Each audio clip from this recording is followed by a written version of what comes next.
This year has already been pretty good so far for Xbox, and March is where we start seeing even more games getting released, and this year is getting insanely busy. We have a ton of highly anticipated titles for both Xbox and Game Pass, including the mammoth release of Crimson Desert. Today though, I wanted to highlight the top 15 new Xbox and Game Pass games coming our way for this March. With that, my name is Fletcher, and this is Xbox Nation, and let's dive right into it.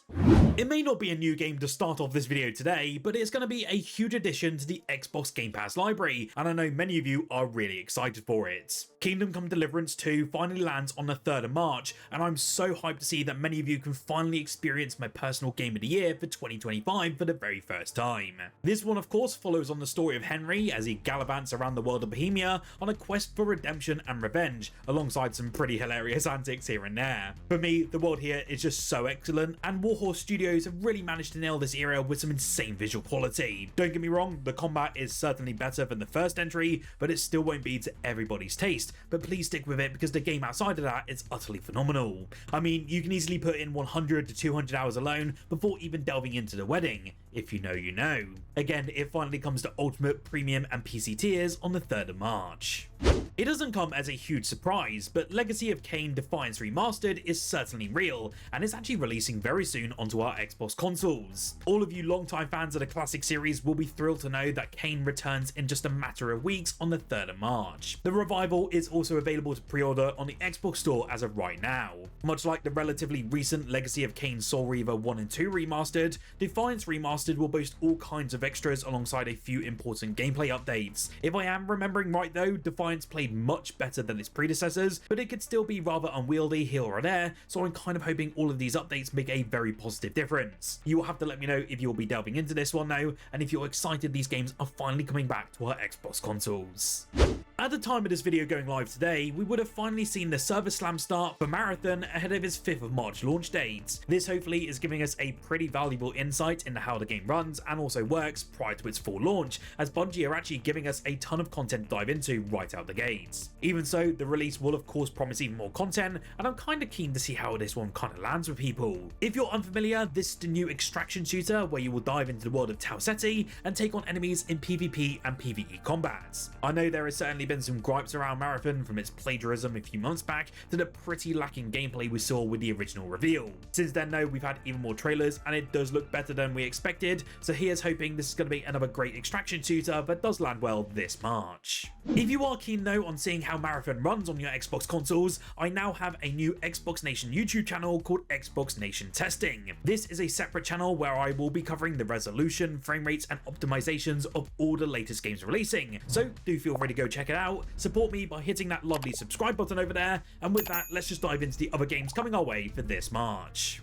I honestly never had Planet of Lana down as a game that needed a sequel, but I am really happy that it's finally happening. The original had such a strong emotional core, and Planet of Lana 2 looks like it's kind of building on that in a very meaningful way. We will be heading back with Lana and Muri though, but this time they're diving beneath Novo, where a new mystery is waiting to unfold. From what's been shown so far, their bond is going to be pushed even further than we've ever seen. Gameplay will still lean into those thoughtful environmental puzzles though, but it's clearly expanding this time. There's more demanding platforming, new traversal abilities like wall jumps, and a bit more intensity overall. Visually, it hasn't lost that painterly charm either, it still looks really gorgeous. To be honest, for me, if they really nail that story and refine the mechanics, this could be another indie gem on Game Pass. Do stay tuned though and subscribe for my full review, as that will be live on the 4th of March, so just a day before its full launch. John Carpenter's Toxic Commando looks bloody incredible from what I've seen so far, and in all honesty, it's giving the impression that this might be one of the best zombie games when it finally arrives onto our consoles. This really is bringing in a ton of pulpy energy and buckets of zombie viscera, and also looks like it should serve Left 4 Dead fans pretty well as well.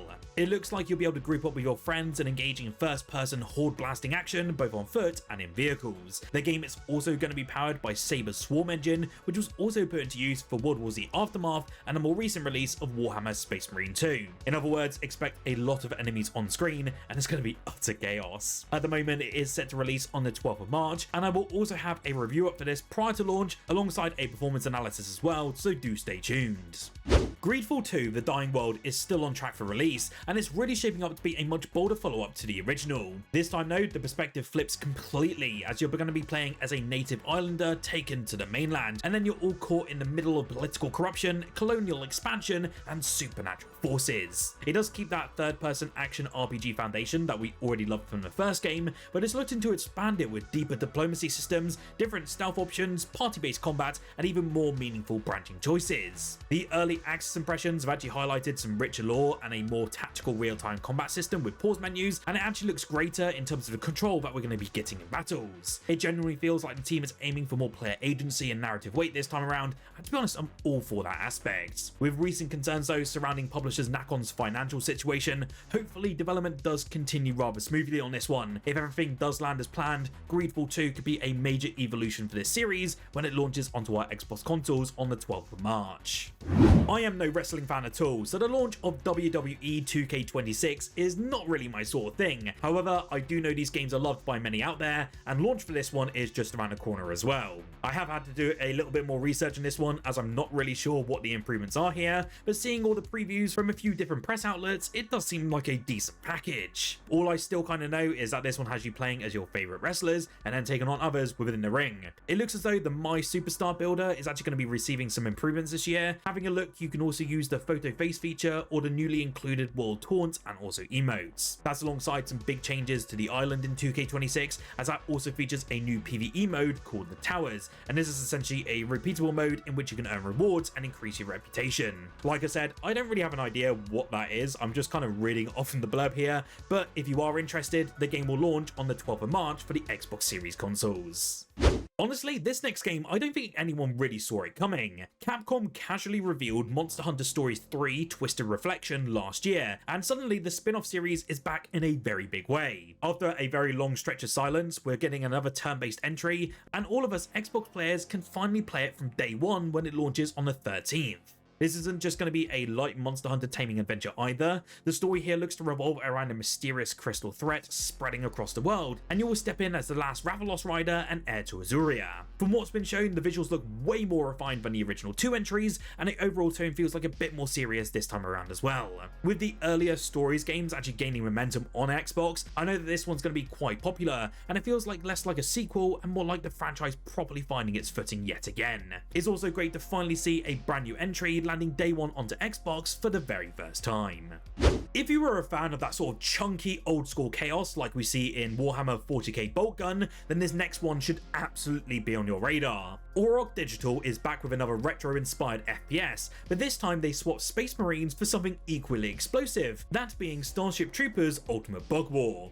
Yes, that's right, you will yet again be doing your part. This is a single-player boomer shooter style blast fest where you'll be mowing down swarms of alien bugs across the galaxy. Even better, General Johnny Rico is going to be back, with Casper reprising his role as well, joined by newcomer Major Samantha. The campaign promises over 30 weapons, which basically means control chaos in the best way possible, and it is finally set to land in mid-March. If it really captures even half the energy of what we saw in Boltgun, we could be in for another seriously fun boomer shooter this March.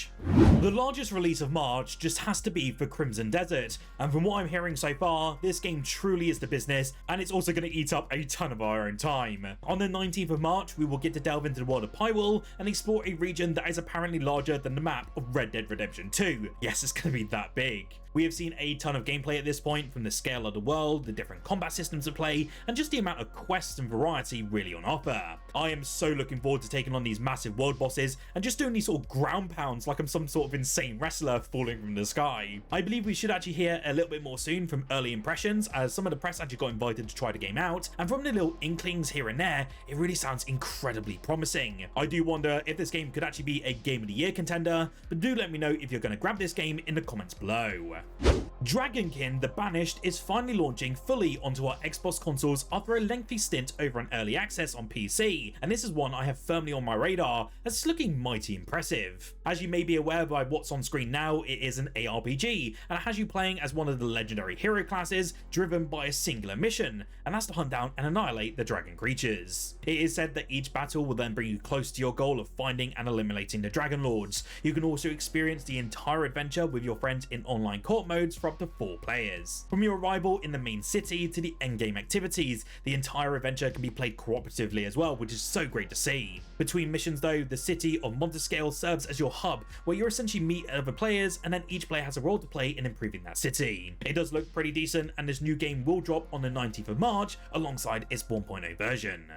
Milestone is also bringing back full throttle arcade racing with Screamer this March, and it genuinely looks like something fresh for this genre. The game looks to be leaning heavily into this sort of bold 90s anime inspiration, and it does place you inside a futuristic tournament where 5 rival teams battle it out in high-risk, no-rules racing. The standout feature though is what they're calling the ecosystem. I've had to do a little bit more research, but essentially it's a single shared gauge that powers boost your different defensive maneuvers and aggressive attacks, really forcing you to constantly decide whether to play it safe or go all in. The tracks also from the previews look to range from neon lit cityscapes to dangerous mountain routes, complete with dynamic weather and shifting day and night cycles, and I know that was a positive aspect from all of the different press that did go to this preview event. There also seems to be the stylish anime cutscenes which look really cool, and they obviously tie the story together with some deep vehicle customization and then responsive handling that aims to keep things competitive. I really hope this one lands right for Milestone, as Screamer could really inject some serious energy back into arcade racing games. The ending of the original Life is Strange left Square Enix in a very tricky spot, to be honest, and this series has always been trying to recapture that lightning in a bottle ever since that ended. Of course, Life is Strange 2 introduced us to new leads in Sean and Daniel, but they never quite resonated like Max and Chloe. Then came along True Colors with Alex, which I kind of did enjoy, but again, a lot of fans out there were still asking for the original duo. Now, Deck 9 is leaning into that demand with Life is Strange Reunion. They're using the split timeline concept from Double Exposure, then the studio is actually bringing Chloe back into the fold. The game will launch now on the 26th of March, and it sees Max working as a photography teacher at Caledonian University. After a very brief absence, she will then return to campus, only to find it literally up in flames. It then sounds very dramatic, emotional, and very, of course, Life is Strange-esque. For longtime fans, this could be the reunion that you've really been hoping for, and I really do hope it lands for you, as I'm still a bit skeptical about how this one's really going to play out. We do have an incredible survival game also coming our way, which has been very well received over on PC since its official release. ICARUS Console Edition will land at the end of March after it was delayed outside of its February date, and I'm actually beyond bloody hyped for this one. Previously, it was released on PC via Steam earlier in the decade, and the game is set on a hostile planet of Icarus, where humanity's attempt at terraforming a new home has spectacularly failed. Essentially, we'll have to encounter both Earth-like and extraterrestrial environments filled with loads of unrelenting storms, deadly fauna, toxic air, and obviously sky-shattering lightning storms. Of course, there's going to be everything from exploration, crafting, hunting, and so much more. I know many say that the crafting in general is some of the best they've ever experienced in a survival game, and it's so in-depth as well, and possibly where you'll spend many hours just building anything that you want. I will of course have my review and performance bits out for launch, so do stay tuned if you are interested in this one. It is also worth noting that another game which got delayed outside of its original release window was Nova Roma, and it will now land onto Xbox Game Pass for PC on the 26th of March. This one though is drawing a lot of comparisons to Anno, but now looking like a low poly version. However, this could be a real contender in this niche if they do nail it. Apparently, the reason why the game got delayed was due to the team deciding to update the game with lots of tuning, alongside fixes and recently adding rain, flooding, and also droughts, which is a really cool aspect if you think about it. It's disappointing that we did have to wait a little bit longer, but at least this means the game should be more polished, have a lot more content, and so much more upon its early access period.